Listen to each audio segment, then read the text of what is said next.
সন্দেহ থাকলে আপনার কাজ হবে না, আপনার বিনাশ। ভগবান যা করেন একটু হলো, যারা দাঁড়িয়ে আছে তাদের কি অমঙ্গল করেন নাকি? যদি বলেন তাহলে মঙ্গল হবে, নাহলে অমঙ্গল হবে। তো ভগবান যা করেন, বাবা এটাও বলাতে এত চার্জ দিতে হচ্ছে। ভগবান যা করেন। তো মন্ত্রী সব সময় বলতেন, যখন রাজা কোনো রাজ্য জয় করে আসতেন, কোথায় শিকার করে আসতেন, কোথায় ভালো কাজ করে আসতেন, মন্ত্রী কি বলতেন? ভগবান যা করেন মঙ্গল করেন। রাজা খুব খুশি হতেন। যখন আপনার ভালো কিছু হয়, লাভ কিছু হয়, তখন যদি বলে ভগবান যা করে মঙ্গলের জন্য, এটা শুনতে ভালো লাগে।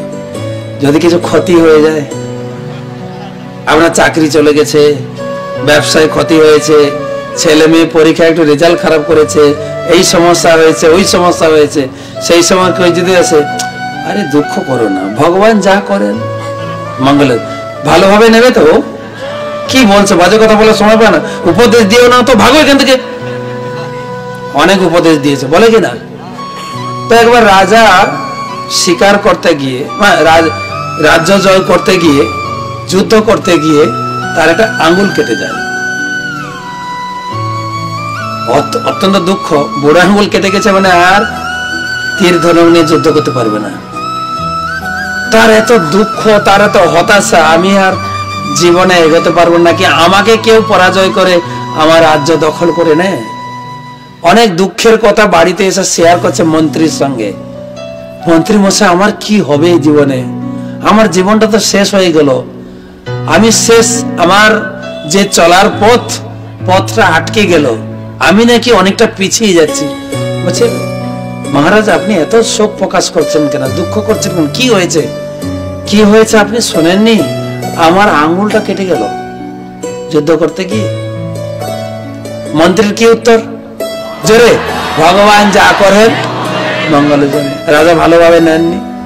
কি বলছেন আপনি? আমার আঙ্গুল কেটে গেছে, ভগবান যা করে মঙ্গলের জন্য?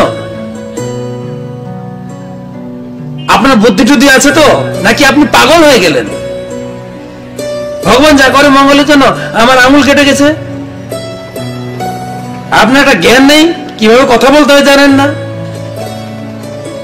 বলছে, আমি তো ওটাই জানি, ভগবানের ইচ্ছা ছাড়া গাছের একটা পাতাও নড়ে না। রাজা মশাই ক্রোধ নিতে হবেন না, ভগবান যা করেন।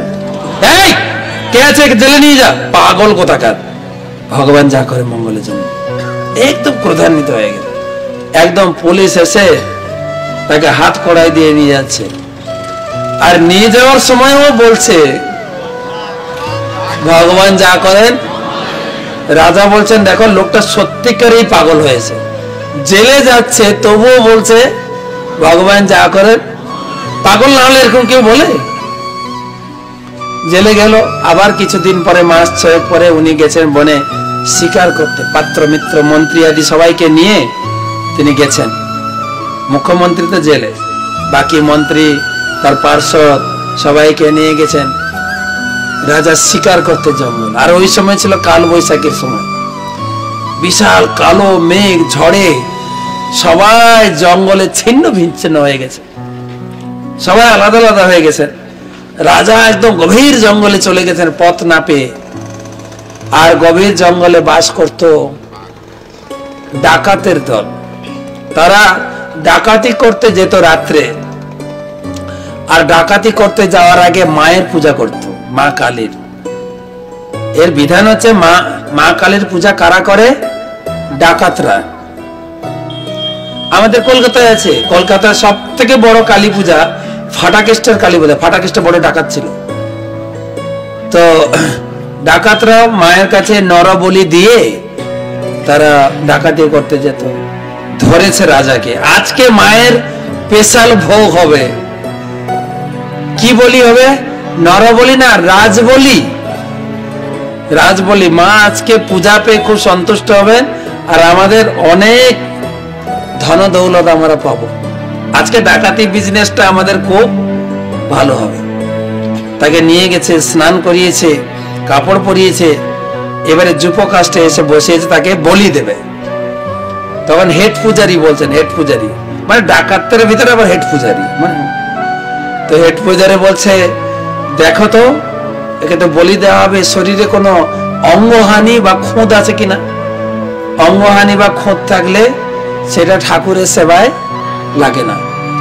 পুরো শরীর চেক করেছে, চেক করে দেখে এটা আঙুল নেই। বলছে ঠাকুর মশাই এই তো অঙ্গহানি, এর আঙুল নেই একটা, এই তো মায়ের ভোগে লাগবে না তো। আর হেড পূজারি এসে এত, তাদের একটা আশা ছিল তো আজকে রাজ বলি দেবো, মায়ের অত্যন্ত সুন্দর পূজা হবে, আজকে অনেক ডাকাতি অনেক কিছু পাওয়া যাবে, সে আশাটা পুরো। হেড পূজারি খুব ক্ষিপ্ত হয়ে গেছেন, এই চোখে তুলেছেন, এক লাথি দিয়ে ভাগা এখান থেকে। অভাগা দুর্ভাগা কোথাকার, মায়ের ভোগে লাগলো না, বেরিয়ে যাও এখান থেকে। আর ওখান থেকে ছাড়া পেয়ে রাজা চড়তে চড়তে আসছে, পিছনে তাকাচ্ছে, পিছনে কেউ আসছে না তো, দৌড়াতে দৌড়াতে কোন রকম ঘরে এসে হাঁপছে, বেঁচেছে মোটামুটি। আর আস্তে আস্তে চিন্তা করছে, ভাগ্যিস আমার আঙুলটা কেটেছিল, যদি আঙুলটা না কাটতো। হাঁপাচ্ছে, হাঁপাতে হাঁপাতে মনে করছে, আরে সেদিন যে মন্ত্রী যা বলেছিল ঠিক বলেছিল, মন্ত্রীকে রাখো, মন্ত্রীকে জেল থেকে নিয়ে আসো। একদম সবার সামনে হাঁপাতে হাঁপাতে পুরো জীবন কাহিনী শোনাচ্ছে। আমরা শিকার করতে গেলাম, জঙ্গলে কিভাবে হারিয়ে গেলাম, তারপরে আমি ধরা খেলাম, সেই ডাকাতরা আমাকে ধরে নিয়ে গেল, তারপরে তো আমাকে বলি দিতে গেল, কিন্তু বলি দিতে গিয়ে দেখে আমার অঙ্গহানি, আঙুল নেই, আমাকে ছেড়ে দিল, না হলে আমি একটা বাঁচতাম না, আমার আঙুল কেটেছিল বলে বেঁচে গেলাম। ব্যাস, সবাই খুব খুশি। তখন রাজা হাত জোড় করে বলছেন মন্ত্রীকে, মহামন্ত্রী, মহামন্ত্রী আমাকে ক্ষমা করুন, আপনার বাক্যই ঠিক, ভগবান যা করেন